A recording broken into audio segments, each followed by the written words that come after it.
All right, we're gonna knock this out again. So I apologize. I was very distracted earlier. There was a lot going on. I had a lot of calls and so on and so forth. So I just, I wanted to do this over again so I could pay like really good mind to what I'm doing and make it more expanded version of expanding your customer base and overcoming objections, maybe one that's less distracted, and one that's a little bit more streamlined. So I did want to do that again. It's late.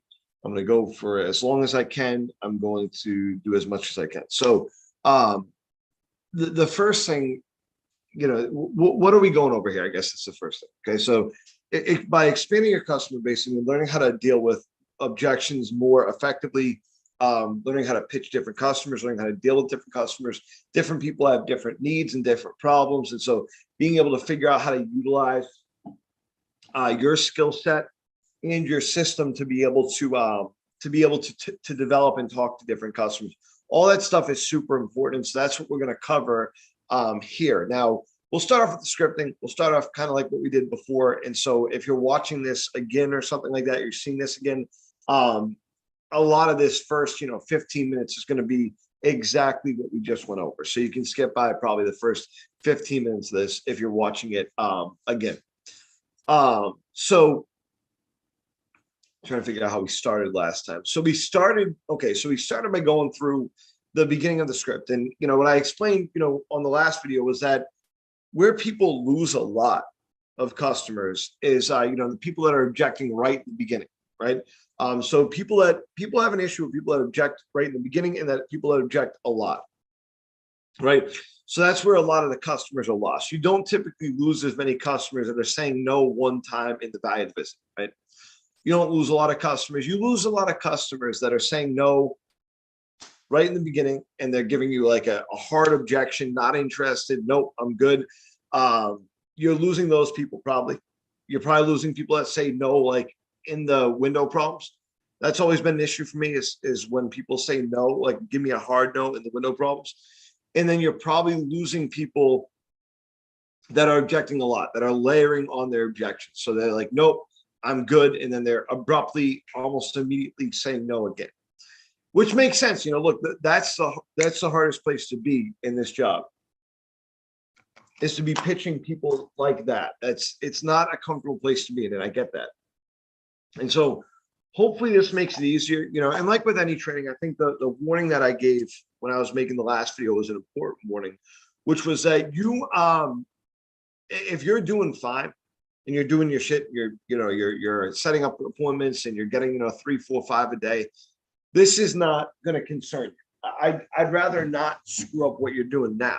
And with any training, you always run the risk of messing up, overcomplicating the job for people that don't need that right now. So, and that could be somebody that's already doing their stuff, getting, 4 or 5 leads a day, 3, 4 leads a day. People that are in that position, which, is far and few between. I think there's always improvements to make, obviously, but people that are in their position probably shouldn't change anything. You should probably be teaching me how to do the job. That being said, in addition to that, people that just started also should not be too concerned about this stuff. This stuff is for people that are getting 1 to 2 leads a day, maybe 3, that know they're losing customers and know there's things that they can adapt and change. They just don't know what they are, because usually when you're in a situation like that, this is where you're losing people, right? Is where you need to expand your customer base and so on and so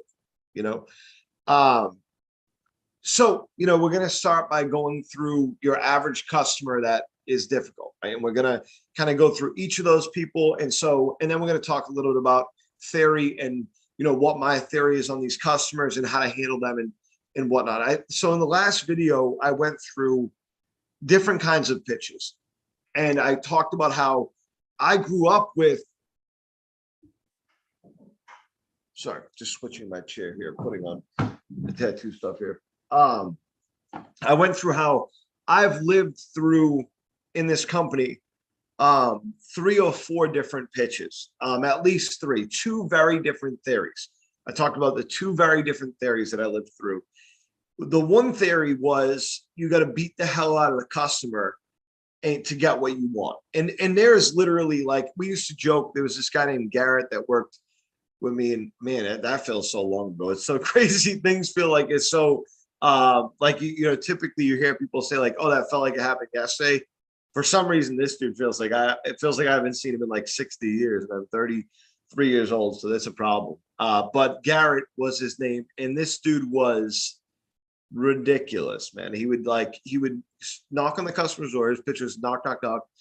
Good afternoon. My name is Garrett. Like, you know, I'm with Renewal by Anderson. So like, we like, you know, did a job for like, you know, your neighbor, you know, Mrs. Down the street. And so like, we wanted to talk to you about like your windows. So, you know, like how old they are. And the customer would just be like, oh my God. I mean, I saw customers like say, I'll set up an appointment as long as you leave. Like, as long as you get out of here, I'll set up the appointment with you. I literally seen customers say that. But it was just beat the hell out of the customer, make them feel as uncomfortable as you want, whatever, as long as you get to leave. And that was not a good way to do the job. But for a couple of years, that was the theory that we lived off, you know. And then we went from that to when I moved to Philadelphia, it was like a sort of mixture of what I do now, what we do now. So it was like, but I was so resistant to it. I remember, and this is what I put in the other video, but I remember when I was given my first script that was at all like, wow, I sound like Gary. See, this is what happens every time that I do that like, you know, thing. I end up doing that. Getting my first script that asked a lot of questions, that asked, you know, may I make a suggestion? That, like, those kind of questions. I was like, yeah, screw this. You're crazy, dude. So we're asking the customers to say no to us. That makes no sense at all. And that's the first place that my mind went to when I got that scripting. I'm like, you guys are crazy if you think that we're going to do this. This does not make any sense. And I remember being told straight up, like, leave the job then, dude. This is the job now. This is the way that it works. This is the expectation. So leave the job if you don't want to do it. And I changed my scripting. I changed everything. And you know, things worked out a lot better when I made that change, when I made that adjustment. And man, that feels like so long ago. It's crazy now I'm thinking about it. It feels like so long ago. So it's been a long time I've been at this job, and I've learned a lot since I've been here from a lot of different people. I've been blessed to meet a lot of different people in this job and to hear a lot of different scripts. And I've heard a whole plethora of different crazy things that people say. You know, Andrew always says that COVID kind of threw off the last couple of years. And he's right, dude. It feels like I've been in the job for 60 days and, you know, 47 years at the same time. So it's a weird feeling. But when I think back to the amount of scripts that I've been given or that I've seen other companies do, that I've you know, interviewed people, like I've heard scripts that range from, you know, asking the customer straight up, here's a list of stuff that we do. What will you do next? I've heard scripts like that. I've heard scripts that are, hi, Mr. Jones, we're just doing some work down the street. Or, hi, Mr. Jones, we got a call from one of your neighbors and they said that we should stop by and see you too. That being said, we're giving out free quotes that are good for a full year or whatever. I've heard this full range of scripting.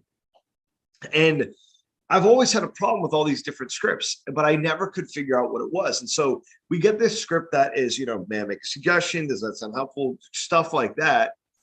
And it makes more sense. At first, it didn't make sense to me at all.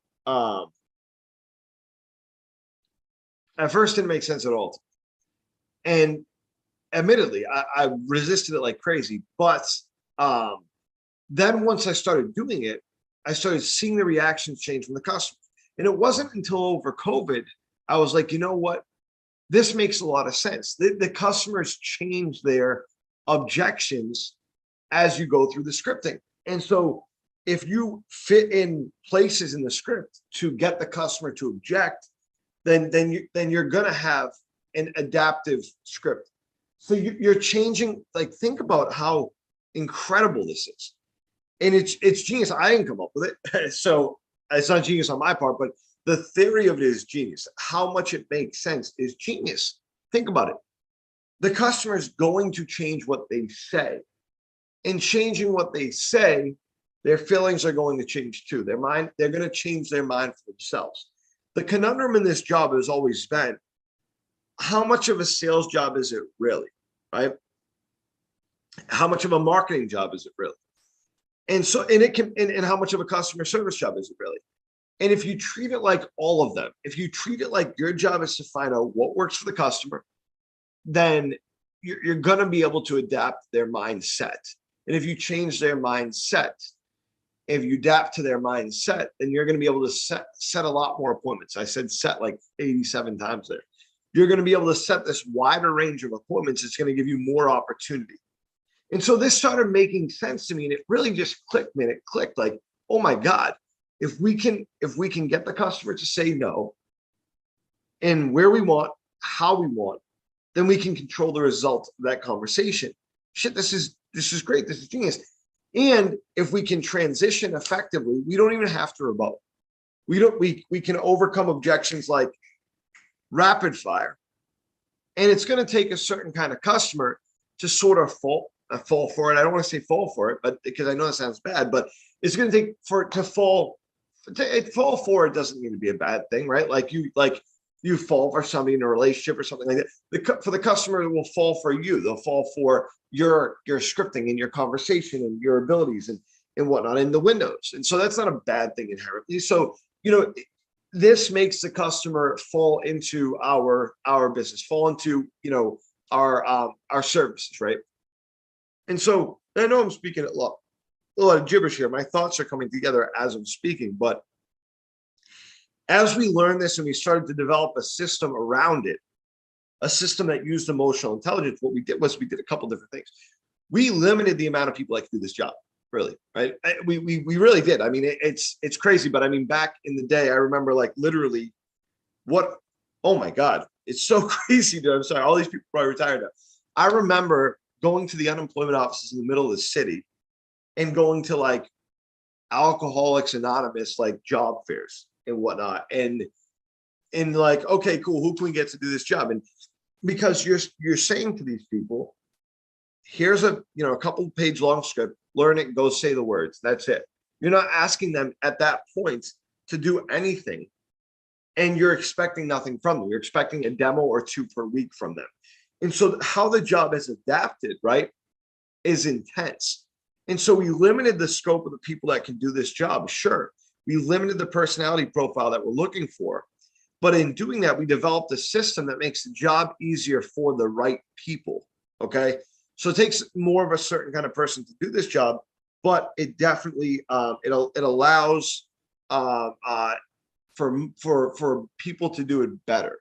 Give me 1 second. I'm sorry, just one second.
You got to answer when they come in, right? So,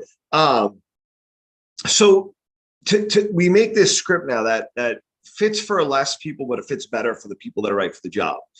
And it focuses on growth. It focuses on growth with customers, on growth personally. It focuses on getting better with emotional intelligence. It focuses on your ability to deal with the stress of dealing with the customer and how to overcome objections. Inherently, though, that makes it more confusing. And so I know this might be confusing, but the bottom line is that this is where the evolution of script has come. And so now we're at this place where we want the customer to say no. The vulnerable spot that puts us, whenever you're begging a customer to say no, you're also needing to deal with that no. You're also needing to deal with that objection, right? So a lot of scripting where it fails, and that's why I always tell people, there's two things that I'll tell you that are going to be really important when we go through this. Number one, scripting is better when you can get your objections over time in controlled areas. Okay. So a lot of scripts that I've used, partaked in, whatever, a lot of scripts that I've used have, let you go through the whole script and then you get 7 objections at the end and you're shooting your shot. Like, that's it. Okay. It's not good. So that's one thing. Okay. The second thing that I need you to remember is that, and I did mention this in the first video, is that anytime you have a problem, you need to back up 1 or 2 steps, maybe 3, to find where the actual issue is coming in. Okay. So I start off, good afternoon. My name is Paul Duffy. I hope you're Mr. Jones. Hi, Mr. Jones. I'm with Renewal by Anderson. We just did some work for your neighbor, Mr. Smith, down the street. The reason why I'm out here is because it looked like you had the original windows. That being said, Mr. Jones, how long have you lived in the home? And then the person says, 20 years. And then I say, okay, great. I go through the window problems. And or let's say, for example, I just go, okay, Mr. Jones, well, a lot of your neighbors have complained about drafts. Are your windows drafty? No. Okay, sir. Well, a lot of times with windows like these, they start to get warped and you start to experience issues with, condensation and fog in the glass. Have you noticed anything like that? Now, this is not what you're supposed to do. I'm just showing you where the problems come up. Okay, just make that clear. No, I really feel like my windows are kind of fine. I feel like I haven't had any problems with them at all. And then I transition into the value of the visit. Okay, sir, well, I'll just make a suggestion. We need to have one of our phone go out. When the customer cuts me off mid-value of the visit, it's like, nope, get out of here. Not what I want. The problem didn't come up in the value of the visit. The problem came up in, obviously, the yes or no questions, the window problems, or maybe even the way, in some way, that I introduced myself. That's where the problem came up. The problem might have manifested itself significantly in the value of the visit, but the problem came up 2 steps before that. So whenever I'm training with people, this is what I try to look at is, if I go through, I'm not going to play it would be too difficult for me to play the script test on this video right now. And, we'll get there. I'm going to make videos going through the script test for people that have told me that it's okay to use their voice in their script test and stuff like that. So for all you guys that they told me that it's okay, I'm going to do that, but just not on this video, because I'm limited time and I need to hook up my microphone for that and stuff like that. But if I go through the script test, when I'm doing that as a customer, okay, here's what I'm looking for. And this is what I'd encourage you to do in your role play as well. When you're practicing together, when somebody says something wrong, when they do something wrong, okay, that will cause a negative reaction, give them that negative reaction and mark it down. That is the spot. That is the problem. That is the moment that the pitch changes. Anything they do after that, sure, you can pick out stuff from there or whatever, but the response that they got is from that point on. Okay. Now, the reason why this is so important here, I'm going to stop sharing this. The reason why this is so important is because I see it all the time where people do this role play and they got, okay, you made this mistake in the window problems, and then you made these 48 other mistakes after that. But here's the deal, is that if they never made this mistake, these mistakes would not have come up, right?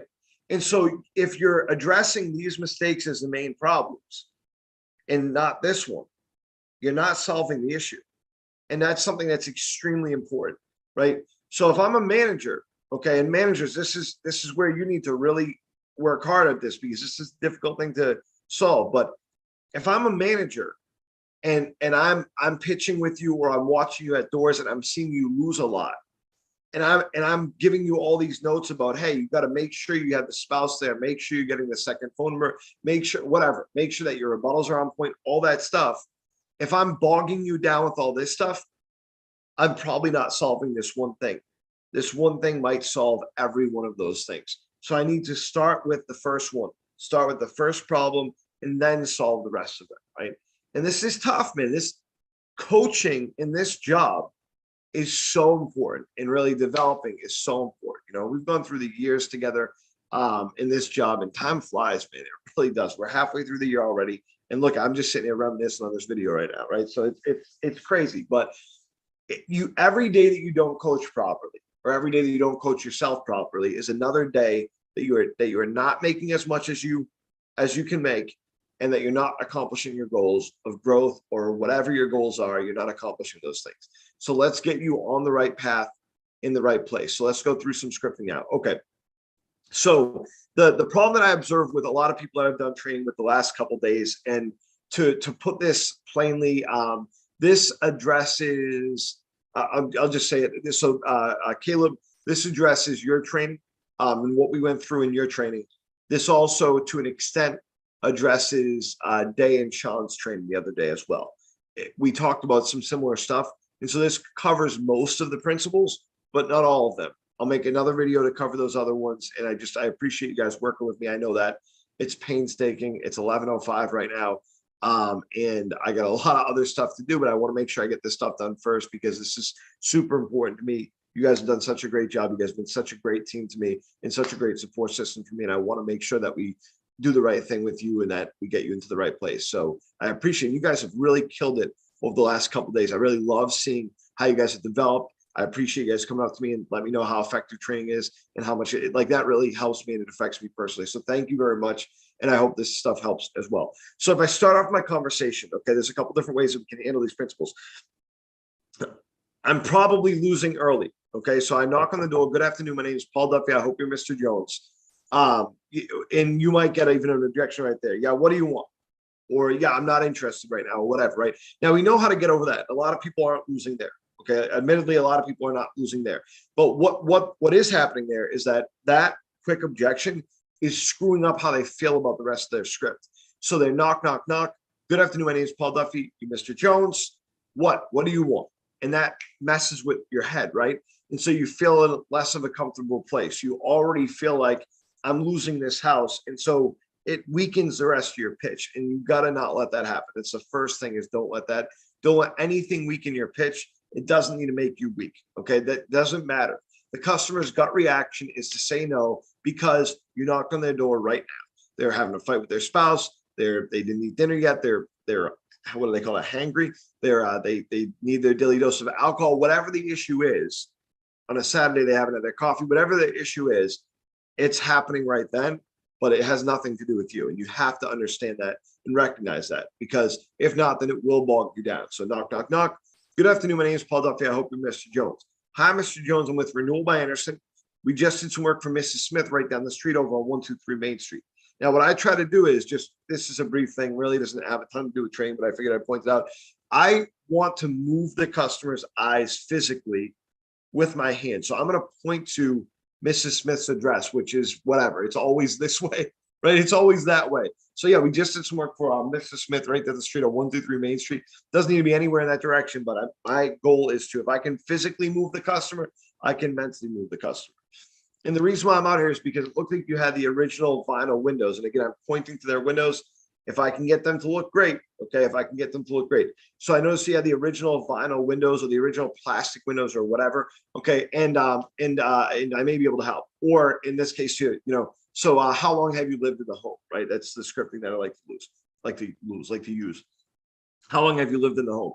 Now, usually right here is where you can get a follow-up objection, or the person just answers a question. And a lot of people just answer the question because it's a comfortable and easy question to answer. That's why I love asking that question. I think at this point, most people are using that. Think about this for a second. If you started here not that long ago, and for a couple of you guys, most of you guys actually, there was a point in time where we did not ask the question, how long have you lived in the home? Nobody asked that question, right? I did in my own scripting. And I said, you know what? I don't see people doing this. This makes sense. So you think about how things can develop, guys. That question to me is so important for so many different reasons. And it's easy to lose sight of why that's important, but it's important to make personal connections based on that question. By the way, my camera quality is worse than it was earlier. I just noticed that, but it's important to be able to control the conversation by making personal connections there, but also it's good information for you to have, right? If I've been in the home for the last 30 days, congratulations, sir. That's awesome. Great home, great purchase. It's lovely.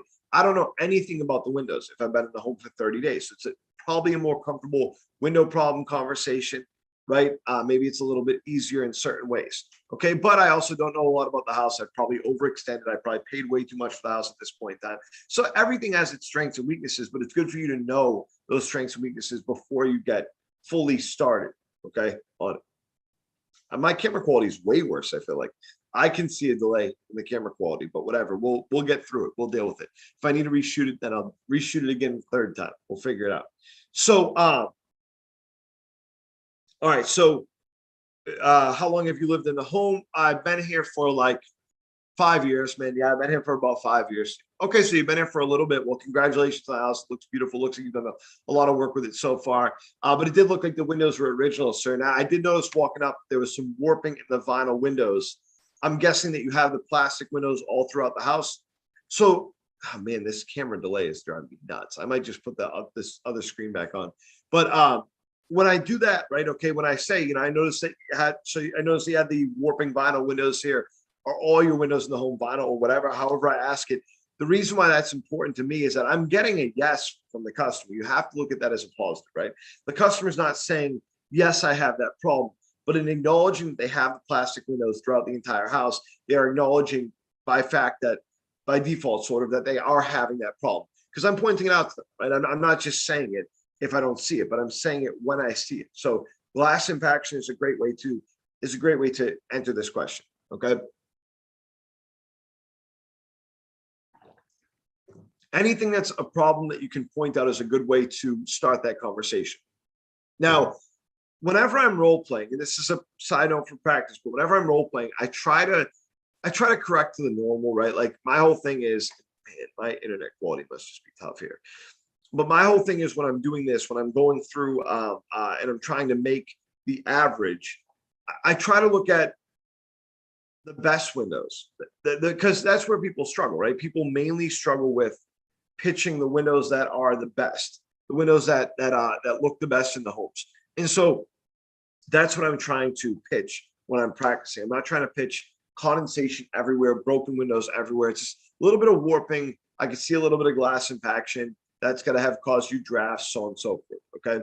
Now, a lot of people get objections to the window problems, and that throws them off as well. That's what I'd say throws a lot of people off is you get a hard no in the window problems. And there's no easy way to transition back to the window issues. And so you end up in this weird place where I'll just kind of role play it out for you. You say, so, Mr. Jones, obviously the warping has existed here for a number of years, probably before you got here. Most of your neighbors have dealt with some level of drafts, whether that be, hot and cold spots or a significant amount of drafts. Have you dealt with that more in the front of the home or the back of the home? Nah, they're fine. They're good. Our windows are fine. Right. And that kills a lot of people. They're like, oh, okay. And I've seen people struggle with that. I've seen people like, well, sir, there's a little bit of mold, or I've seen people just pause or go straight to the value of the visit. Here's my thing, guys. Don't die in the window problems. Never die in the window problems. There's no point. There's no point. Always get past it. We have a service to offer almost every customer. Okay. Whether that be patio doors, or that be at some point again entry doors, okay, or that be one room in their house, or even a energy loss assessment / quote.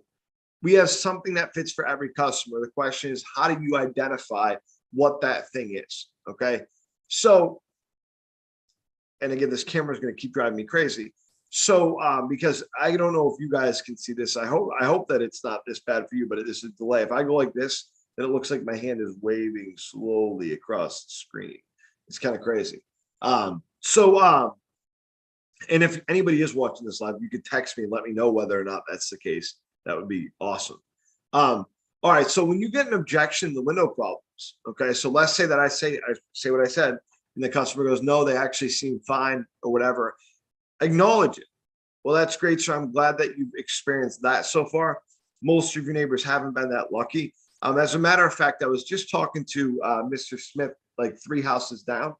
He was telling me that the biggest thing for him was that there's a lot of noise at at nighttime. They're like for me over here. There's a racetrack, I guess, down the street or something. He said that there was a ton of noise, or there's a train track, whatever.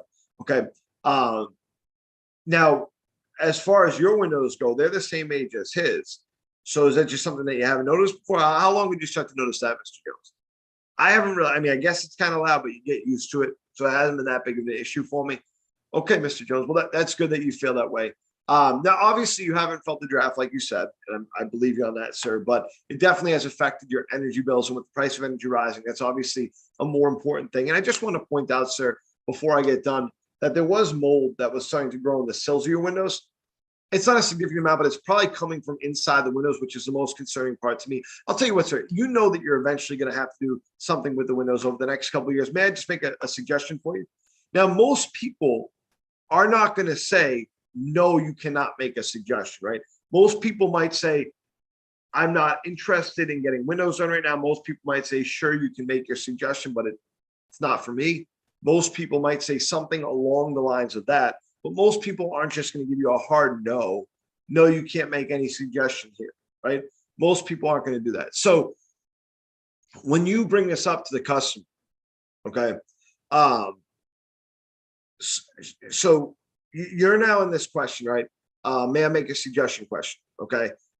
What I've done there, and I just want to point it out, is in the window problem section, I didn't just immediately go to nothing. Right. Okay. But I did not die in the window section. Okay. When the customer starts to give me no's, all right, I take control by pointing out what I see, acknowledging the fact that the customer's not going to hand it all to me. And this is where I see people losing a lot.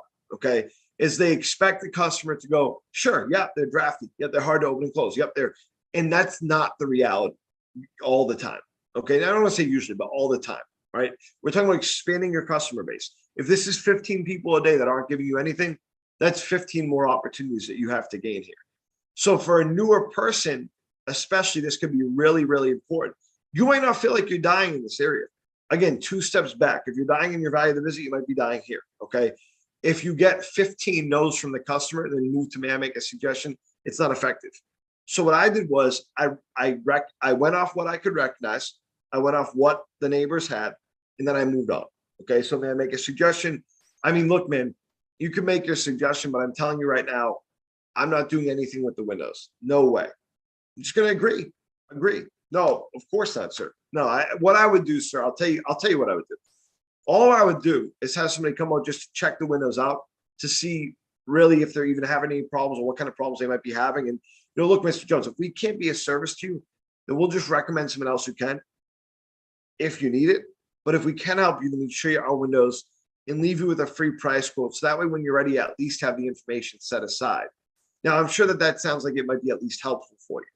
So think about what I just did there, right? I didn't just say we're going to give you an energy loss assessment. Okay. I said, listen, yeah, well, what makes most sense, sir, okay, is we just come out and check the windows out for you. We'll see if there's anything that we can do, and if there's nothing we can do, then that's fine. And it's the attitude that you carry. Okay. It's not a big deal, sir. We'll just check it out for you. We'll check out what's going on. We'll leave you with a free quote. It's good. Well, we didn't say good for a full year yet, but now does that sound helpful?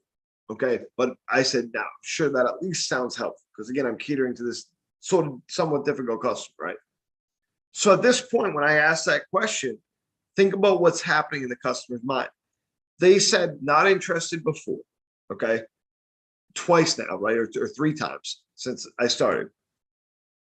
They're now a more developed customer. They see the not interested is not working. And so now they're probably going to adapt to, I can't afford the windows right now, or this is not the right time, or I'm never going to be interested in windows, but they're going to adapt. Okay. Now, obviously, if they say I'm never going to be interested in windows, it doesn't help you out as much, right? But the point is that they're changing their objection. And so you have a better chance, a better opportunity to utilize the script to be able to fit their objection. So let's just say, for example, that customer just breaks down to me and goes, look, man, I told you I'm not interested right now. My windows seem okay, and I can't afford anything. I'm tapped out. We just did over the deck. COVID money's done. I have no, I'm just, my savings are depleted. I can't do anything right now. Wish I could, can't. Call me in a couple of years, whatever you want to do, but I just can't do the windows right now. That's a long-winded excuse. Okay. No, sir, look, I would not want to put you in a bad position. Okay. Straight up. But the goal of the visit would only be to go over your options, answer any questions for you that you might have. And the goal is, while we're already out here, to just leave you with a free quote that's good for a year. So then you at least have the information set aside for if anything happens, if you decide to do anything down the line, whether or not we're the company call back. Okay. So this won't take much more time, but I have your last name here as Jones. What's your first? Okay. So you see the level of comfortability that I'm moving through the script in. That's how you want to deal with customers, that same level of comfortability. It takes time to develop. It does. It takes time to develop to that level, but unless you're working at it, it's never going to develop that way, right? So you got to work at it. Okay. So think about what I'm doing there, right? I'm expanding my pool of customers. So I just got over like 5 objections or something without using one rebuttal. So now if that customer says to me, look, man, I can't afford this right now, I can still go to, and sir, of course, very few of our customers have money put aside for the windows. That's why we have special programs to make this more affordable though. But we're really getting ahead of ourselves because again, that quote is good for 1 full year. That being said, we're already in the neighborhood, sir. What time of day works best? Mornings, afternoons, or evenings? Right? Afternoons, great. I'll make note of that. Then you move on. You have so many opportunities here. Where I see a lot of people having trouble is giving up way too early. Okay. So that's what you don't want to do. All right. So look, we could drill this out a million more times. And I definitely want to expand on this. I think there's a lot more to unpack here, but I don't want to make this video too long either. It's almost 11:30 at night. I plan on making like one more video, just based on some of these principles. So I'm going to do that in a second. So I just want to make a couple things clear. Okay. A, always look back 2 steps when you're losing. B, okay, expand your customers by taking control of the script, taking control of the window problems, and taking control of the objections that are coming up. Our script, our system is built around customers saying no. Our objective is to get the customer to say no. Make that your goal. Say no, get through the value of the visit, set up the appointment. Boom, boom, boom. Okay. Identifying the problems is super important. It can also be done in multiple parts of the script, which we've gone through in other trainings that are available on this channel. So just check that out. Okay. I'll see you guys tomorrow. I'm going to post another video. Thank you guys so much again. Having this team means so much to me on an emotional level. Like I've been through this 13 years of this job, 13 years. My oldest kid is 10 years old. I've been at this job for 3 years longer than my oldest kid has been alive. I've been married for 8 years, 5 years longer than I've been married. I've been at this job. It's crazy. It's crazy. I've been at this job for basically the same amount of time that I lasted in high school. I'm being a little bit sarcastic there. But my point is that it's been a while. And I've seen many teams. I've visited many locations. I've been to many areas. I've been in this company for a while, different positions. We've never had a team this strong. And you guys that really value the training, that really value the information, I can't tell you how much I appreciate it. I was talking to someone today about how during COVID, a lot of people at work got me through because my work life was miserable, dude. It was miserable. This team got me through that. And you guys that are getting hired right now are just a different caliber of human than we've ever seen. And so just keep it up, dude. Just have belief in yourself over anything. Okay. Love you guys. Have a